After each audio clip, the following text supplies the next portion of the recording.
जय हिंद। आज हम लोग क्लास 10th बिहार बोर्ड इतिहास के चैप्टर 3 जिसका नाम है हिंद चीन में राष्ट्रवादी आंदोलन, उसके जो भी वस्तुनिष्ठ प्रश्न हैं, जो भी ऑब्जेक्टिव क्वेश्चन बनेंगे, उन्हीं प्रश्नों को हम लोग सॉल्व करने वाले हैं। इस वीडियो में हम लोग टोटल 35 ऑब्जेक्टिव प्रश्नों को सॉल्व करने वाले हैं। चलिए शुरू करते हैं आज की क्लास को। पहला सवाल है, हिंद चीन क्षेत्र में कौन से देश आते हैं? ऑप्शन है ए में चीन वियतनाम लाओस, बी में है हिंद चीन वियतनाम लाओस, सी में है कंबोडिया वियतनाम लाओस, या डी में कंबोडिया वियतनाम चीन और थाईलैंड। तो हम सभी जानते हैं कि जो हिंद चीन क्षेत्र है उसमें कंबोडिया वियतनाम और लाओस आता था, यानी कि सी इसका सही है। इन्हीं तीनों को मिला करके इसे हिंद चीन क्षेत्र के नाम से जाना जाता था। दूसरा सवाल है, अंकोर वाट का मंदिर कहाँ स्थित है? वियतनाम में, थाईलैंड में, लाओस में या कंबोडिया में? तो जो अंकोर वाट का मंदिर है वो कंबोडिया में स्थित है। डी इसका सही जवाब है। इसको बनाने वाले व्यक्ति का नाम है सूर्यवर्मन द्वितीय ने इसको बनवाया था। और बनवाया था कब? तो 12वीं शताब्दी में।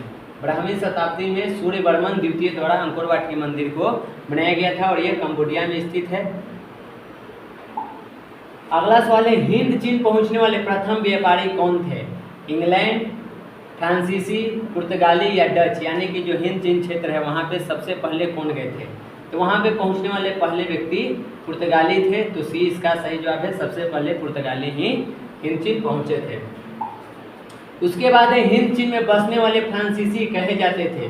फ्रांसीसी, शासक वर्ग, कोलोन या जनरल?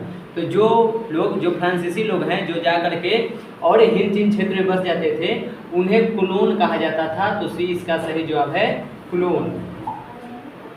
नरोत्तम सिहानुक कहाँ के शासक थे? वियतनाम के, लाओस के, थाईलैंड के या कंबोडिया के? तो जो नरोत्तम सिहानुक है ये कंबोडिया के शासक थे। डी इसका सही जवाब है। उसके बाद है, the history of the loss of Vietnam किसने लिखा? ऑप्शन है ए में हो ची मिन, फान बोई चाओ, हुआंग या त्रियू? तो यहाँ पे the history of the loss of Vietnam है वो फान बोई चाओ के द्वारा लिखा गया था। तो बी इसका सही जवाब है। उसके बाद है, मार्च 1946 में फ्रांस एवं वियतनाम के बीच होने वाला समझौता किस नाम से जाना जाता है? जिनेवा समझौता, हनोई समझौता, पेरिस समझौता या धर्मनिरपेक्ष समझौता? तो जो यहाँ पे 6 मार्च को हुआ था।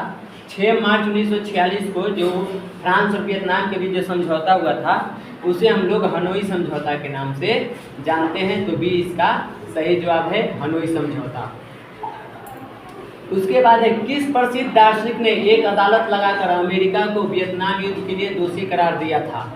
ऑप्शन है रसेल, हो चिन मिन, नरोत्तम सिहानुक या रूसो?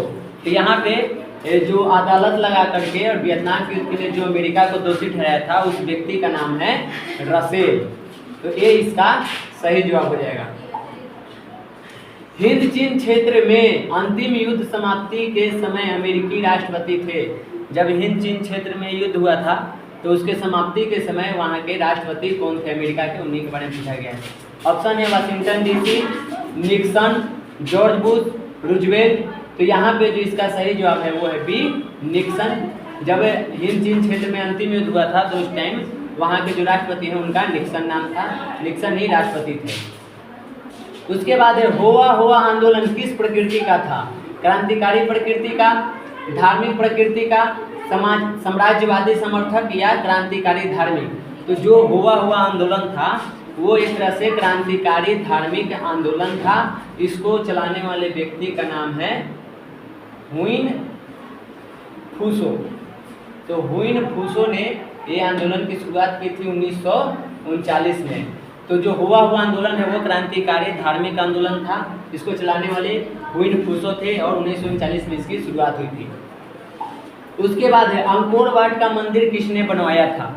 तो अभी हम लोगों ने पीछे इसके बारे में चर्चा की है कि अंकोर वाट का जो मंदिर है वो सूर्यवर्मन द्वितीय द्वारा बनाया गया है। सी इसका सही जवाब है। कब बनाया गया था? तो 12वीं शताब्दी के दौरान इसको बनाया गया था।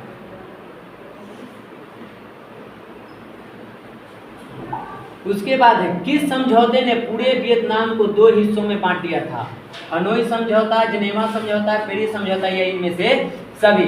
तो जो यहाँ पे वियतनाम को जो 2 हिस्से में बांटा था वो समझौते का नाम था जिनेवा समझौता, यानी कि बी इसका सही जवाब है। और ये समझौता हुआ था 1954 में। तो 1954 के जो जिनेवा समझौता है, इसी के बाद पूरा वियतनाम 2 हिस्सों में बट गया था, उत्तरी वियतनाम और दक्षिणी वियतनाम में।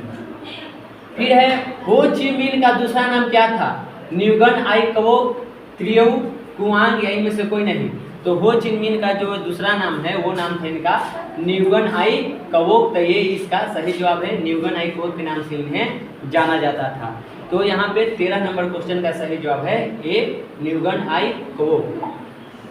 फिर है दिएन वियन फू के युद्ध में कौन बुरी तरह हार गया था? जो दिएन वियन फू का युद्ध हुआ था उसमें किसकी हार हुई थी? फ्रांस की, वियतनाम की, लाओस की या कंबोडिया की? तो जो दिएन वियन फू के युद्ध हुआ था उसमें फ्रांस की हार हुई थी, यानी कि इसका सही जवाब है फ्रांस। उसके बाद है अनामी दल का संस्थापक कौन था? यानी कि अनामी दल जो है उसकी स्थापना कौन किए थे? ऑप्शन है ए में ह्यून फूसो, बी में कन्फ्यूशियस, सी में सी हुआंग और डी में है जॉन ग्वेन आई। तो यहाँ पे अनामी दल की जो स्थापना हुई है वो स्थापना करने वाले व्यक्ति का नाम था जॉन ग्वेन आई। तो डी इसका सही जवाब है।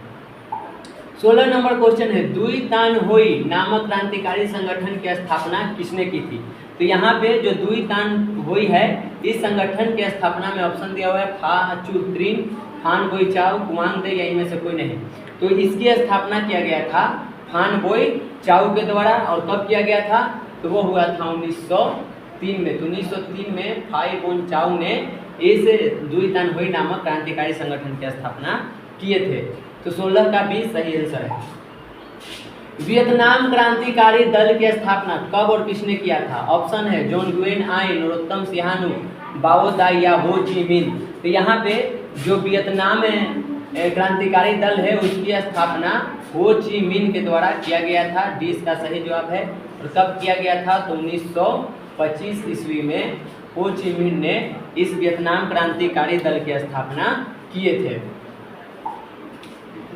उसके बाद है वियतनाम कांग सान देंग की स्थापना कब हुआ था? 1930 में, 25 में, 5 में या 1946 में? तो यहाँ पे जो वियतनाम कांग सान देंग जो है इस पार्टी की स्थापना 1930 में किया गया था और स्थापना करने वाले व्यक्ति का नाम है हो चिन मिन। यहाँ पे हो ची मिन ने ही इस पार्टी की स्थापना किए थे। इस पार्टी को हम लोग यहाँ पे वियतनाम कम्युनिस्ट पार्टी के नाम से भी जानते हैं। इसे वियतनाम कम्युनिस्ट पार्टी भी कहते हैं।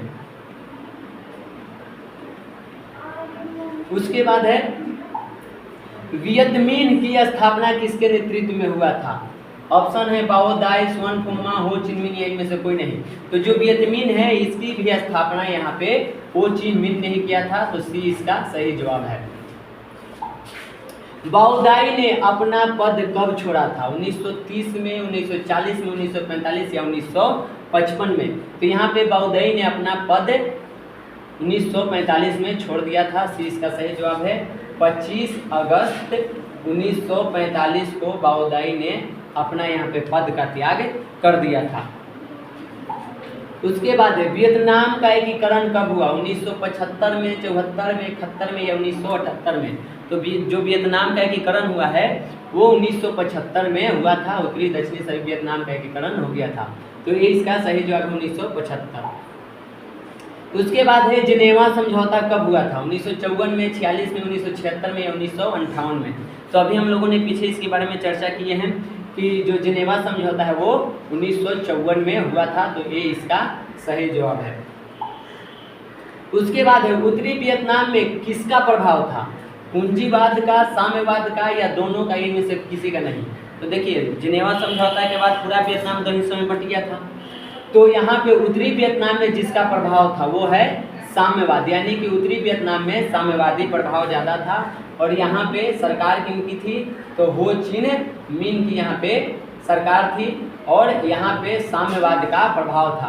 पूंजीवाद की बात करें तो ये था हमारे दक्षिणी वियतनाम में। जो दक्षिणी वियतनाम है वहाँ पे पूंजीवाद का प्रभाव था और यहाँ पे सरकार जिसकी थी वो थी बाओ दाई की।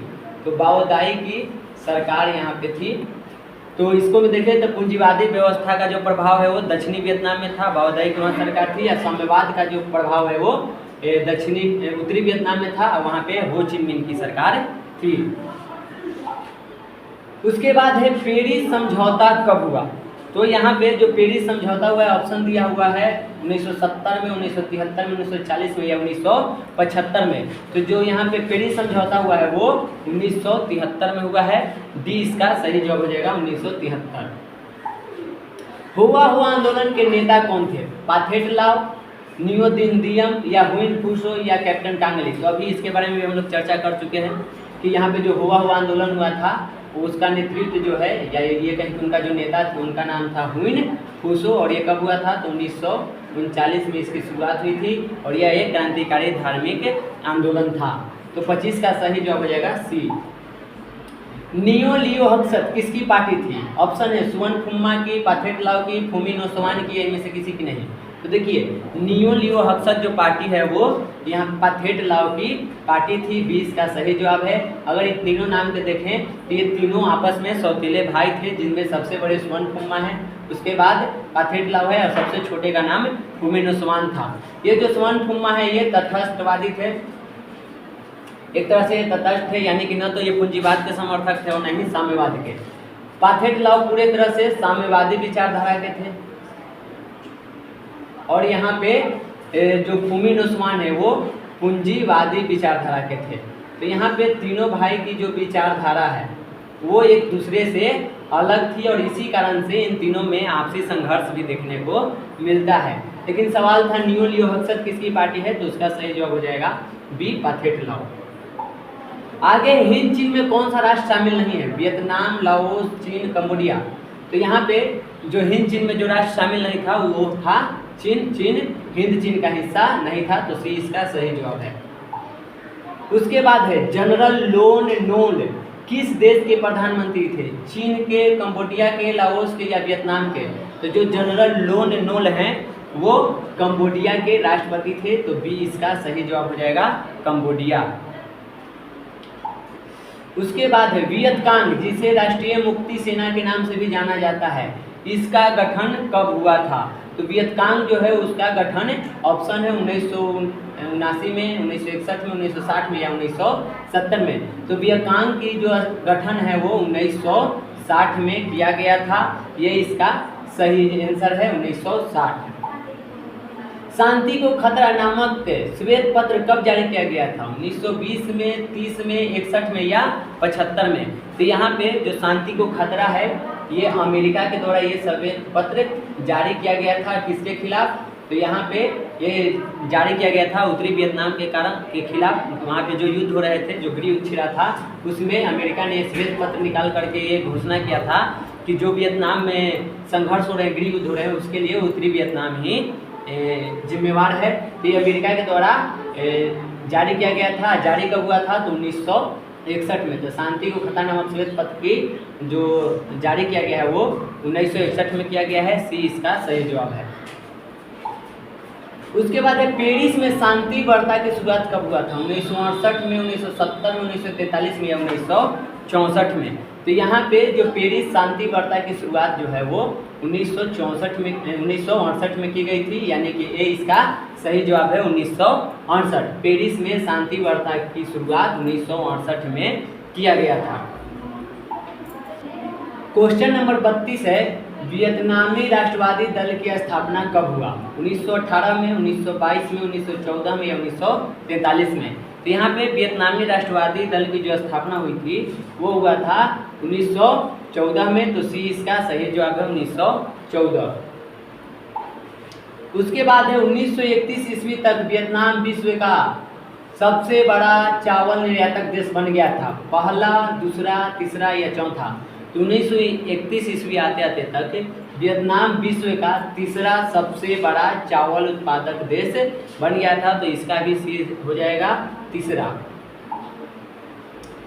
उसके बाद है वियतनाम में टोकिन फ्री स्कूल की स्थापना कब हुई?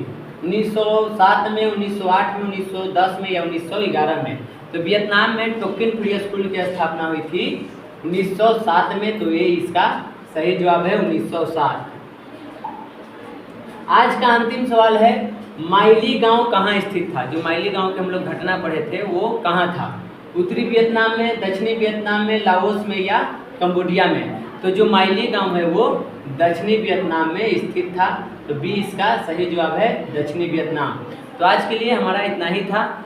जो भी इसमें से इम्पोर्टेंट सवाल बनने वाले थे इस चैप्टर से, उन सभी को हम लोगों ने कवर कर लिए हैं। ये जो 35 है इन्हीं में से एग्जाम में भी आना चाहिए।